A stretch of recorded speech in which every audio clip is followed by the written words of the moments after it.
আমরা দুজনেই ব্যর্থ হলাম। আমি তাকে ঘৃণা করতে পারি না, আর সে আমাকে ভালোবাসতে পারে না। দিন শেষে আমি আমার ভালোবাসার মানুষটিকে ভুলতে পারি না, আর সে আমাকে একটুও ভালোবাসতে পারে না। সে বারংবার আমাকে অবহেলা করে, দুঃখ কষ্ট দেয়, বারংবার দূর দূর করে তাড়িয়ে দেয়। অথচ আমি তাকে ভুলতে পারলাম না। তার কাছে আমি বারবার ফিরে যাই একটু ভালোবাসা পাবার আশায়। আমি জানি সে ভালোবাসে না, সে আমাকে ভালোবাসবেও না। এইটুকু জানার পরও তার কাছে যাই বারংবার ভালোবাসা পাবার আশা, অথচ সে আমাকে ঘৃণা করে। আসলে দিন শেষে কি বোঝা গেল যে আমরা দুজনেই ব্যর্থ। হয়তো আমি আমার ভালোবাসা তার কাছে প্রকাশ করে ব্যর্থ, তাকে ভুলতে পারছি না, তাকে আমার করেও নিতে পারছি না। আর সেই মানুষটা সে জানে তাকে আমি ভালোবাসি, অথচ সে আমাকে ভালোবাসে না। আসলেই সে আমাকে ভালোবাসে না, তাহলে একটা সময় কেন সে বলেছিল ভালোবাসে?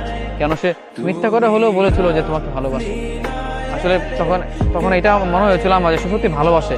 কিন্তু আমি এখন বুঝতে পারলাম যে মানুষ কথা দেয় সেই মুহূর্তটাকে সুন্দর রাখার জন্য, বা সেই সময়টাকে ভালো রাখার জন্য তারা কথা দেয়। এই যে তাকে ভালোবাসার বিপরীতে সে বলেছিল ভালোবাসি, তখন বুঝতে পারলাম যে আসলে সে ভালোবেসেছিল আমাকে, কিন্তু এখন মনে হলো যে না, সে ভালোবাসে। সে তখন সেই মুহূর্তটাকে আনন্দময় কিংবা সুন্দর রাখার জন্য সে মিথ্যা করে বলেছিল সে আমাকে ভালোবাসে। অথচ আজকে আমি এখন বুঝতে পারলাম সে ভালোবাসে না। তাকে ভালোবাসলাম, সে আমাকে অবহেলা করলো, ভালোবাসার মূল্য সে দিল না।